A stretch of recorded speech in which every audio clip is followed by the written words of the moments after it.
is being engaged. And my talk is all aimed at helping give you some basic tools to feel more confident to engage in that process. But the talk's going to come in 4 parts. I'm going to start by telling you a story. The story will tell you a little bit of something I hope is new or different about me, but it will hopefully get you into a different head or mindset about strategy. So I've got this idea that a lot of strategy is hiding, but it's hiding in plain sight, and we'll test that out in a minute. The second part is me posing a hypothesis, and it's stuff that's come to my mind really from the work that I've been doing in the company. And the more I've been working, the more I think that Headforwards almost already has a lot of the capability that should help it to be able to deliver great strategy. And I'm going to test that idea through this talk, and there will be in that second part a small bit of audience participation. I don't want you to look down when I ask, because there's nothing that is challenging. It's just we're going to do a live experiment during the Headtalk. The third bit is, I guess, going to be the bread and butter of the talk, and I've got to be careful in that section because I don't want to bore you. You could talk about any element of good or bad strategy, probably for the whole of this talk, but I've called it a field guide, so that the idea is I'm going to sprint through good, bad, and then just finish it by looping back to this idea, which is a passion of mine, which is that great strategy is design, or strategy as design. So that's what we're going to be talking about. I'm going to start just by asking this audience, because I can't ask the live cast audience, how many of you think you've done strategy before? Just put your hand up. Got 2, 3 takers, 4. So about half the room. Now, I'm going to tell you a story now, and I'm going to ask you the same question at the end. And my desire is that you're all going to put your hand up. But let's see. I'm going to tell you something about myself. So hopefully you guys recognise that person. Maybe not. It's Muhammad Ali. It was when he was quite young. I'm going to tell you a story about myself. I want you to cast yourself back to, for some of you this isn't going to be possible, 1986. Yeah, I'm seeing it already. Some of you are just saying, well, we weren't there then. I was 19. And rather unexpectedly, and still surprisingly at my ripe old age now, I found myself part of the regimental boxing team. Look at me. Would you believe it? I've never boxed ever before in my life. I do like sport, but I'm not mad on sport. I think there were 2 reasons I did end up there, but I'm retrofitting this. One was I was a bit hot-headed, and I think the guys that were my mentors, or like, if you like, the regimental sergeant major in particular, because I was in the army, I think he just thought, well, boxing might sort this young hothead out. I think from my own perspective, and really foolishly in retrospect, it was that I didn't really like doing things like guard duty or sweeping leaves on the roads. And the one advantage of being part of a regimental boxing team was that you were excused such duties. But that was pretty stupid equation, wasn't it, really? I'm going to now spend the rest of my working days being hit every day by someone just to get off sweeping things. But anyway, the story, that's just context, right? Oops, I've gone past it. So, but what I want to I want to then shift your mind another 6 months. So I've now gone through 6 months of training, and I'd formed a really strong working relationship, not just with my coach, and I'm going to talk about my coach very quickly, but also the team I worked with. So in the regimental box team, you box each other. That's what you do, right? And in that 6 months, we'd got to a point where, of course, I'm about now to walk in and do my first fight. And the whole objective is to win, right? If you don't win, you're in trouble. And we had this, I was having a conversation with my coach, and he made a joke about Muhammad Ali. So again, whether you know it or not, the famous line that Ali used to sing along before his matches was, you know, I'm going to float like a butterfly and sting like a bee. And of course, he was just trying to scare people and say, I've got everything it takes to be a fantastic boxer. But what my coach said to me, and he was like, we were having a joke, he just said, well, I think you can float a bit like a butterfly. I'm not so sure you can sting like a bee. And again, if you look at me physically, you'd probably have worked that out. But what we were doing was actually going through what my assets, what my strengths were, but also my weaknesses, what I probably wasn't able to do. And of course, at the time, so I'll tell you a few of those strengths. The floating like a bee, a butterfly bit is, believe it or not, I can dance around a boxing ring quite well. I'm not very good on a night, you know, I couldn't in a nightclub, you wouldn't see me doing moves. Moving around a boxing ring is about keeping your legs apart, right? It's all about being good and being fast and running away from someone that's coming after you. And anyway, I was good at that, I was fast. And complementary to that, actually, I can throw a punch quickly. I didn't have the power, right? I can't knock someone out, but I can throw one fast and get out of the way fast too, right? And then my sort of superpower, which again is unusual, is I'm left-handed, but I actually can box both directions. So I'm quite happy going southpaw. I can quickly turn, and if you're against an opponent, that's going to confuse him, right? So we went through that, and I guess the negative was the appraisal of my weaknesses was, don't go into a match going head to head with your opponent because they're going to be physically stronger than you. You're going to get into a mess and you're going to get knocked out. You're going to win if you're going to win, not by knockdown, but by scoring points.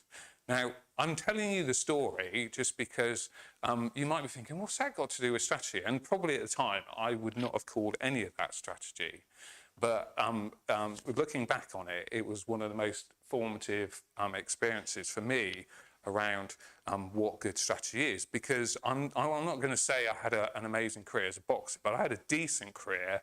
I stayed in the army another 2 years. I fought 9 matches. I won 6. I drew 1 and I lost 2, which by my counts, given an unexpected sort of physique for a good boxer, certainly nothing like Muhammad Ali, I thought was a pretty decent set of results. So why have I told you that story? Because I want you to think differently about the question I asked you. Now, I think when people talk about strategy, there are thoughts about strategy, which I'm going to call misconceptions, which stop you relating yourself to it, right? So my hypothesis is probably everybody in this room has been involved in strategy, but only about half of you put your hands up, right? So I'll just quickly go through some misconceptions. You'll recognise some of them, I hope. So I've come across some people say, oh, you know, strategy, oh, it's not really for me. You've got to have lots of experience, haven't you? You've got to have done the stuff before you've got, you know, you've got to have done 20 years. My view on that is that that's rubbish, that anybody can do strategy, anybody can contribute. And if you think about the sorts of things you do, my boxing example, but, you know, if you're interested in playing chess, if you're interested in playing games online, you will be doing strategy all the time, working out how to secure your objective. And, you know, even at a basic level, if you've ever in the past been, you know, targeting, hooking up with someone you quite fancy, you will have worked out a strategy about how you get their attention and maybe get into a conversation. Everybody's done strategy, right? It's for the board.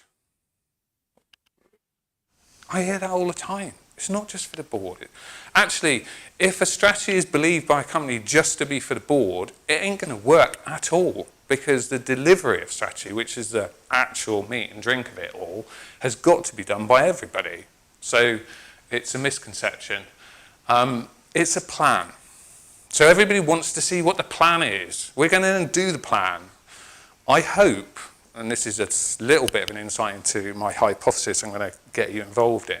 I hope actually in Headforwards we'd better understand that a plan never survives first contact with reality. I was going to say the enemy, but we work with customers, right? They can't be our enemies. So it's a plan.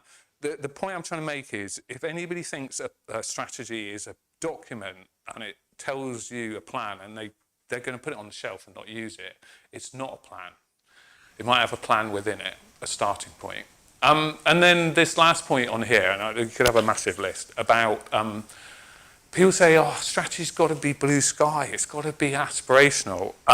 I think that a company needs to have blue sky thinking. It needs to inspire and create aspiration to achieve things. But I think that is where vision and purpose sit. And I think strategy, I'm trying to help define it here, is actually about much more focused goals or objectives, which you then have to work out how to do. And I just want to make that differentiation in case you sort of look at our strategy and think, well, I want it to be a bit more inspiring. I'm not trying to say strategy should be boring at all. Actually, great strategy always raises your excitement, and that's an important part, especially when it starts to work. So I'm just going to ask you again, anybody that didn't have their hand up, are any of you willing to put your hand up now? Have you done strategy? I've got at least one take. Oh yeah, good, all right. I've converted the audience. I hope I'm converting some live streamers. Right, I'm going to move on now to posing a hypothesis. And it's always a dangerous thing to do in a room like this, because if my hypothesis is completely wrong, I probably will look a bit stupid. I'm open to it because it is genuinely something I've been thinking about. It's nothing I've read in a book. So my hypothesis is that great strategy and highly effective software development share much in common. And of course I'm saying it partly because I'm interested in, do we have skills, superpowers, whatever we want to call them, that should mean that we should be brilliant at this? And how, if we have, how can we start to think about how we translate them? So this is where I want a little bit of audience participation and walking around in circles. Now, I'm going to draw 2 circles, and then I'm going to ask for someone to come and draw me a line. Right? My 2 circles on this very high-tech piece of equipment here are this. I'm going to call this a software development team that's just formed. Right? It's just come together. Probably lots of experience, but they've just come together and there's a job to be done. This is a client. Let's call it a product owner, and this circle represents a view that they have given us about where they want to be. I'm just going to put a timescale. It's a random timescale, but in 6 months. So I'm going to also draw the first line. The first line for me is a client, when they come and talk to us, thinks that we're going to, no, don't think we're going to do this. They would like us to do this. Right? Now I want someone to come and draw me a line of how one of you thinks it works. So probably someone who works in software development team. Come on. Oh, come on, Tom. You look like you really want to come and draw a line for me. And all I'm asking you to do is chart a representation. A representation. There's no right and wrong answer of what actually happens. Is it a straight line? Is it wiggly? Do they hit the mark? Do they go? Just draw a line for me, please.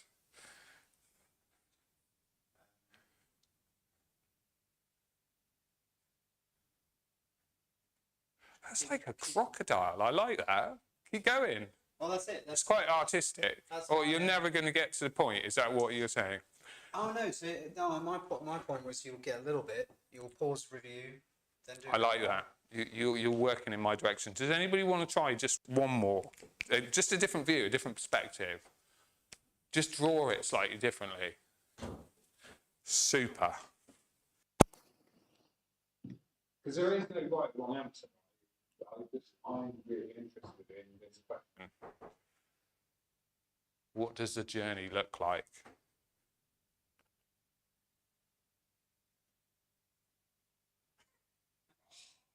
That's great.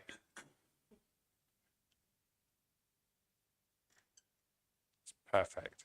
Thank you. Now, I'm going to do the daring thing. I'm just going to leave that there, right? And I've got my answer. But I want to, you now know that I'm taking a massive risk, because if your answer's massively different from mine, you're going to disprove my, there's nothing wrong if you all disprove my hypothesis. It's a bit of fun. We're doing some evidence collecting as we go. But yeah, we're going to come back to that. So this is a bit where I'm going to move a bit faster, otherwise you're all going to fall asleep, right? And I'm going to do a field guide to good and bad strategy. I'm going to start by quickly showing you some very simple definitions, and it's just to get you in the mood and the thinking, right?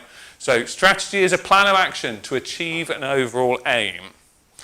You can't make it more simple than that, and that, in my view, is probably too simple. I think that probably is too simple, but if you go through the story I told you, my story fits that. If you think about the company and what it's trying to do, it fits that. What's good about that is it emphasises the point about it is a plan, but it's a plan of actions, and actually it's all targeted at achieving something which is an overall aim, and it gives this sense that that aim should be definable, right? I'm going to move that on a little bit more. It's a plan of actions to create value. Now, I put this version up just to pull out something which I'm going to say is a particular branch of thoughts about strategy. So in the world of business, I'm going to quote Harvard Business School's view, which is that no strategy is a strategy unless it creates value, and that you've got to know where the value is being created. And I'm not going to give a whole lecture on that, because they do that over like a whole semester, right? But to give you a quick understanding of what I'm talking about in value, the easiest part to understand is the sort of what I would call a top-end value, where what your strategy aims to do is offer more value than your competitors to the marketplace, right?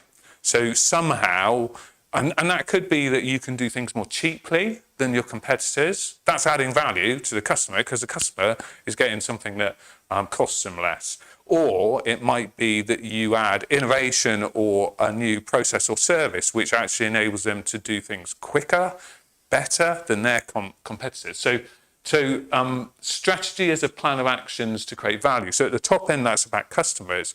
But really, really importantly, there's another end of value, or the value chain, which is about the inputs. I hate saying that because I sound like an accountant, but because for us, the main input is actually you guys, it's people, right? So a strategy can also focus on how to increase value through its people. And that can be as crude as just making us more attractive to people.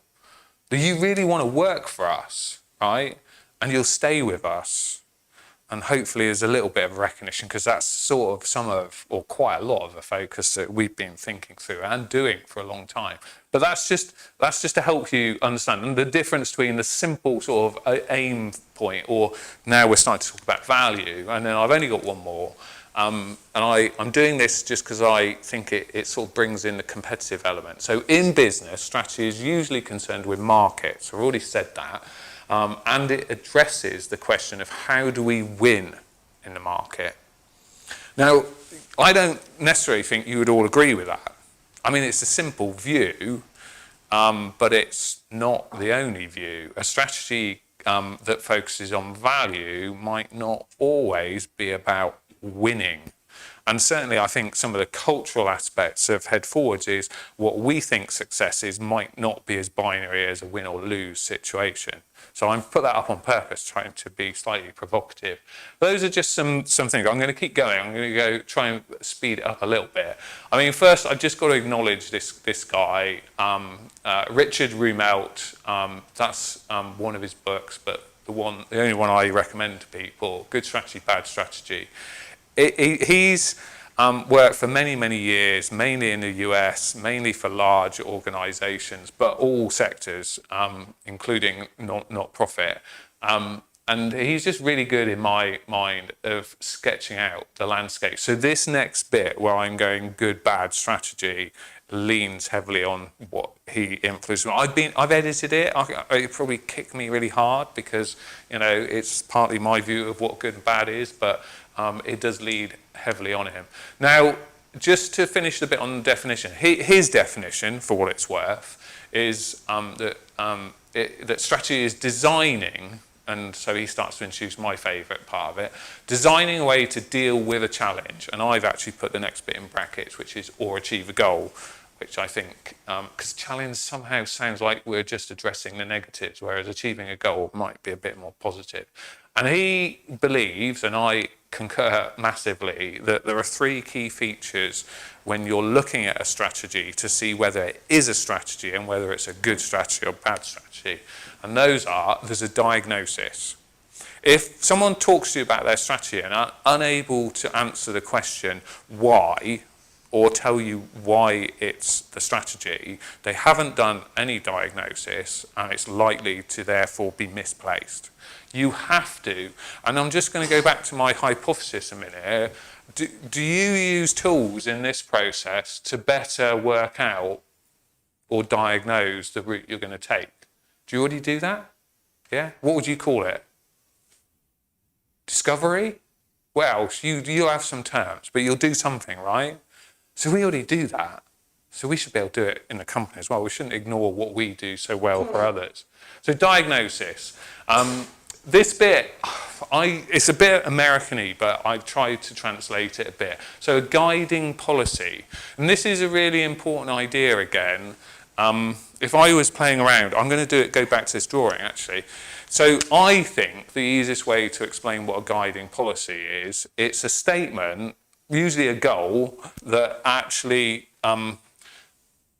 changes this sort of being a sort of linear, you know, A to B, to sort of being a bit more like that.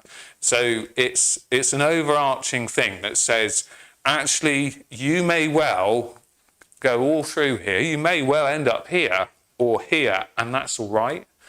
But you still need some. I've used this word guardrails that sort of said you can't just go anywhere. But so it has to be focus, and I'll come back to that in a second. And then this is really important, and words are everything. So coherent actions. So it's about actions. You get that, right? You can't deliver a strategy unless you do things. But the coherence is such a critical part of a real strategy.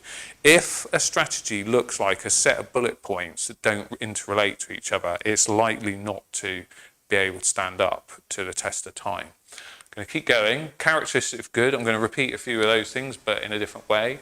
So simple tests. If you're looking at a strategy and trying to diagnose or look at whether it's good or bad, my field guide idea, right? It should, in the end, be simple and obvious.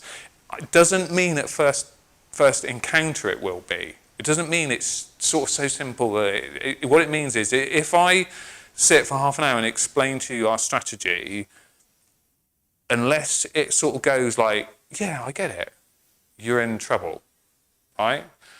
So I'm just distinguishing. When I say simple and obvious, I don't just mean 2 or 3 words. I just mean that when it gets there, it hits you and you think, yeah, that's right. That is what we need to do. Or I get why that's why they're proposing we should do that. Or what can I do about it? Simple and obvious. Identifies a goal or challenge to overcome, and importantly identifies the action. So again, going back to diagnosis, there is a clarity about what are we trying to do differently? What's the goal? What is the challenge to overcome? Actions that are going to back that up, and then going back to coherence, how each element of the action supports other elements and how that achieves this overall coherence. Coherence for me is also about design. And then a last one, it should be focused. So bad strategy, as we're going to see in a minute, tends to try and please everybody.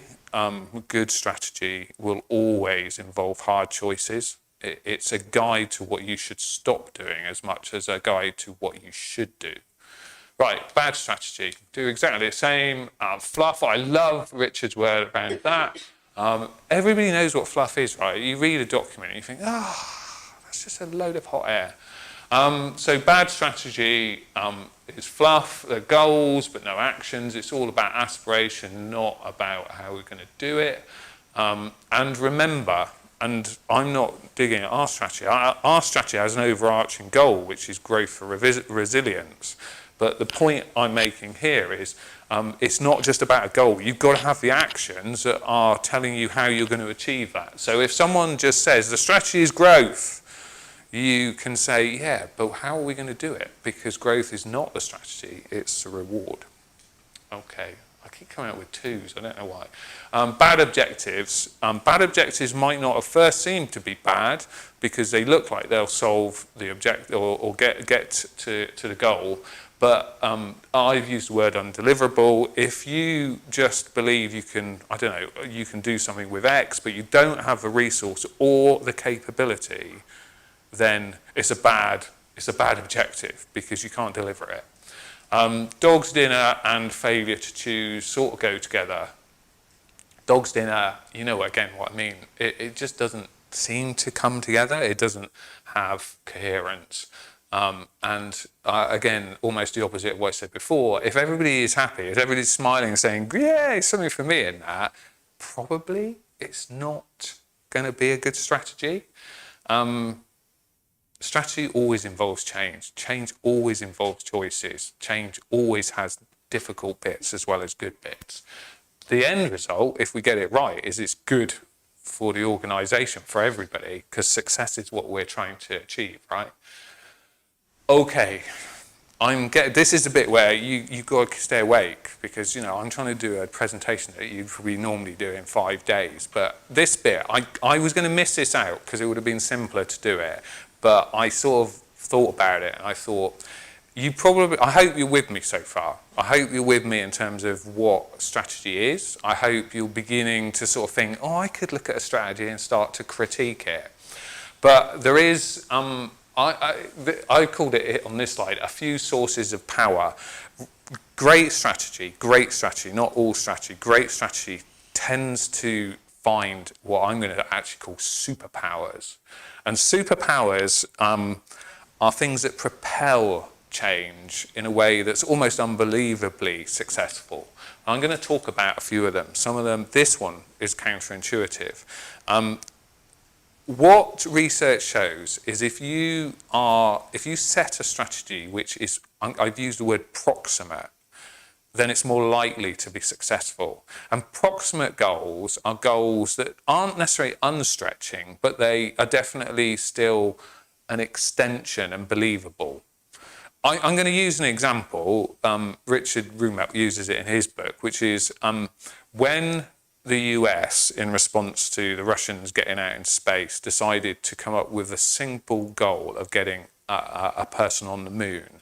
It was, believe it or not, a really proximate goal. They already knew they could do it. If they had said, we're going to get a group of people on the moon and they're going to go for a moonwalk for 2 hours, that wouldn't have been proximate. They knew they couldn't do that. It's very unlikely. So it sounded quite audacious, but actually they already knew they could do it. They just needed to focus their strategy, their resources around doing it, and they happened to throw a lot of money at it. But proximate is a really good superpower because if you all understand and feel like something can be done, even if it is a stretch, it's much more likely to get done. Chain link, again, a big topic, but one I'm going to try and help with. So you can have a great strategy that identifies a number of things you need to do. If you don't analyse it properly and you don't understand the linkages between things, and I bet you there's a software analogy here too, if you don't understand the interfaces and interactions of those things. So chain link is the other way. It says if you can identify the links between things, and if you order them well, then you're going to have a superpower. And I'll use a sort of slightly negative example, but it'll get the point across again quickly. So let's say we're a company that produces something where we need to really succeed. We've done lots of diagnosis and we think we've got to improve our sales, we've got to improve the quality of what we do, and we've got to increase our capability to deliver it. if you first try to focus on sales, you might very quickly get into a position where you've successfully got some new clients, but you're going to deliver to them in poor quality and you actually don't have the capacity to do it. That's going to kill you quicker than anything reputationally. So the chain link idea says all of those are still important, but you've got to do them in a certain order. If you don't do them in that order, you're in trouble. You do them in that order, and God, you've got a superpower. You know, get the quality right, train the sales team so they can sell that improvement in quality, make sure you've got access to the capability, and then go, bang, and suddenly you're achieving what you want to do. So chain link is a superpower. It's about analysis and understanding, ultimately. Leverage, again, most people get a quick analogy of, you know, I don't know, the block and chain trying to lift up a big heavy load on a building site, you know, some smart technology. But it is more deep in that. And the thing I'd say around software and technology is often leverage is actually about finding an imbalance or a weakness in the existing model, and technology breakthrough can sometimes be the big lever, right? So a new or novel piece of technology which other people don't have, which addresses a weakness in the current product or service, and if you find that and you exert leverage on that, and again, you must have seen that happen. You know, we watched companies who suddenly appear out of nowhere and suddenly, you know, become super big. So it is a superpower if you can find an imbalance and exploit it, or find a new technology or a new way of doing things and exploit it. And then the final one, and I'm coming full circle round to my title, so hopefully you'll see I'm coming to the end of my talk. But I just want to talk a little bit about design. I have a slight artistic temperament, and design, therefore, is something that I'm allured by. But I think design is really important. And I think it, again, in a software company, I get a sense that most software engineers like the idea of crafting great software, right? And I think there's a heavy design element in that. And rather than explain it on that bullet point, I'm just going to expand it a little bit. So everybody will have a different view about design. This is just a few of my bullet points, and it's to reinforce the point I'm making, which is design for me is so important in strategy. So in this set of arrows, I didn't necessarily want to talk through each of them. I just wanted to see if you identified with them as people that are designing, moving from A to B. Do you have tools or sessions where you look at different solutions? Do you look at those solutions from multiple perspectives? Do you use those sessions to refine and look at how the design can better fit together? Are there trade-offs between different approaches? This is where I'm out of my depth technically with software development, but you know, if you've got like 6 points, do these things diverge, or is there a way that you can evaluate them to sort of try and superpower them all up so they do join up or nearly join up? That idea in strategy of coherence, but in my focus on design, how do you use tools to do this stuff and then identify, solve problems, the tools of the user experience? How do you put that mindset on, and the processes you go through testing it are very applicable when you're designing a strategy, in particular when you put yourself in the mind of the customer, or even work with your customers to make sure that your ideas about what gives you competitive edge are real and true to them. So UX design, and then that idea that you're continuously testing, hypothesizing, refining, iterating, listening for signals. So I'm really pleased that you'll see why in a minute about these diagrams, because I think that a lot of people believe that strategy is more fixed than these pictures. I think most people think strategy is that, right? And I think that you can't deliver strategy like that. I think you have to test, hypothesize, refine, iterate, listen for signals. There is never, if anybody ever tells you their strategy is 100% correct because they've done the analysis, they are wrong. No one's ever correct with strategy.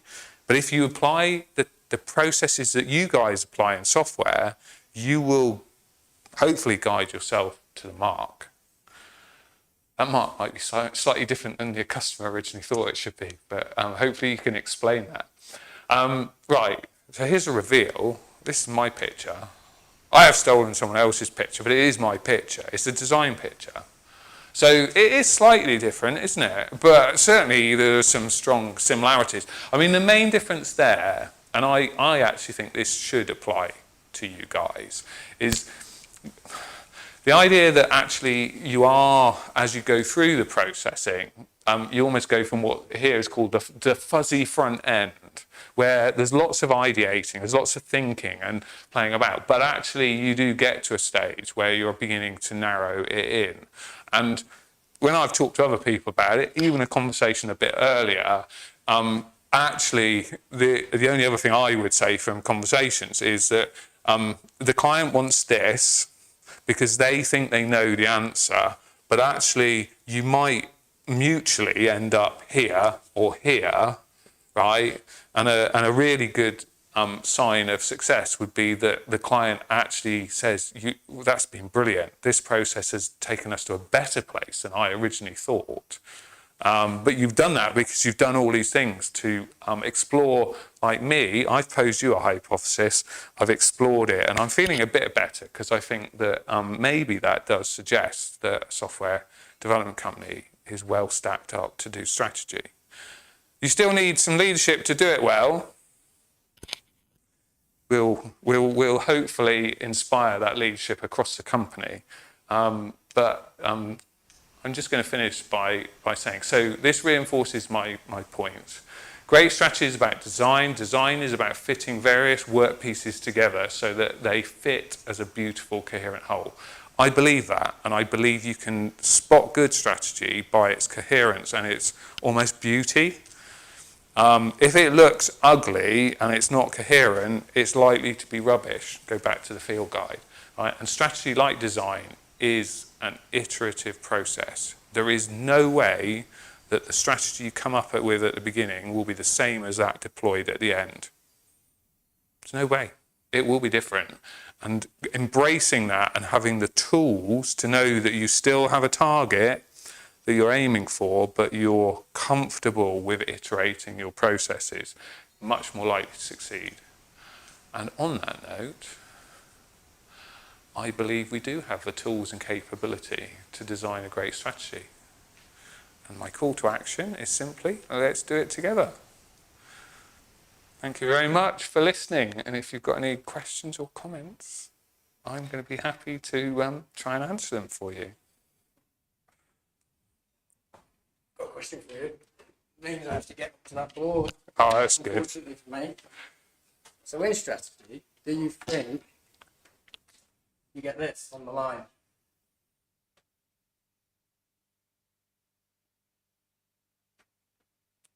Yeah. So my hypothesis is based on an idea, depending on how you represent what's in your mind there, but that you will get divergence. And the important thing is to test whether divergence is good or bad. And that's harder than my talk almost says. As long as you think about it, analyze it, all of you know in reality that when divergence happens, your default is probably to believe that your original idea is better than the divergence. Now, I'm genuinely interested. That's the conversation I'm trying to start through this Headtalk. Do you guys have tools that help you analyse whether divergence potentially is positive or negative? What I imagine is that divergence is when it happens in development, you do stuff and you throw it away, so it stops. Yeah. So it's divergent, but... And I guess that's what I'm saying. So that's the hard question, isn't it? So I'm encouraging, under the design context, that there's always iteration. So if that divergence still brings us back, because actually we evaluate it and the divergence is good, that's fine. But if it's a divergence that starts going like this, the idea of my handrails is once it starts to get into this zone, cut it, get it out. Yeah? Does that make sense? Yeah. Does that make sense? Yeah, good. How do you, I guess, balance my big question? I think there's the problem with a lot of strategy is pace. Yeah. So how do you balance that sort of iteration and reflective stages with keeping things moving and things going, especially at that initial stage? I think it's a difficult question, but it's absolutely the right question. I think what you've got to do in a strategy is you've got to have a really healthy conversation about reality of timescales. And there's a big difference, say, between a startup which has externally imposed, let's say, investor pressures. You know, you've got 6 months to deliver a working version of X, right? And perhaps an organization that believes it needs to change, but is almost going to hit a cultural change program, which in my experience, and it's a particular personal view, might take 3 to 5 years because, you know, so firstly, you've got to have a conversation about pace. And even within that, even if you had a 3 to 5 year timeline, you still might have some aspects you've got to chain link, go for straight away. Because unless you do it at the beginning, it's going to hold everything up later. But I'm not trying to avoid the direct question, which is I still think all change, and strategy is change, needs really strong leadership. And I'm not talking about hierarchical leadership. I mean, again, what I think for us is we've got to deploy a leadership model that is inclusive, but has that element of creating pace for change. And we know one of our challenges in Headforwards can be that sometimes we talk a lot and explore a lot and actually don't maintain pace. So I think we're aware of that, and I think part of our strategy question to ourselves is how do we maintain pace? But I started with that bigger picture thing because I don't want us to always think that, oh, we've got to do something within 3 months. We've got to. I think a good planning of pace and an understanding of what interlocks with each other and how things, and then, but keeping on plan. And leadership is the thing that's going to oversee your movement from A to B.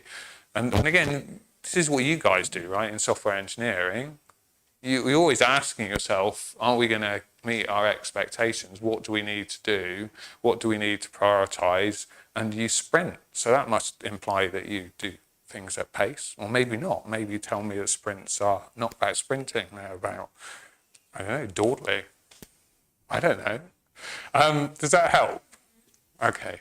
There's a resource part. I'd probably miss that bit out. I mean, what I'm saying is, often again in a startup, you know, you've been given 50 million quid. Do it, 6 months. Hire everybody in. Doesn't matter what you pay them.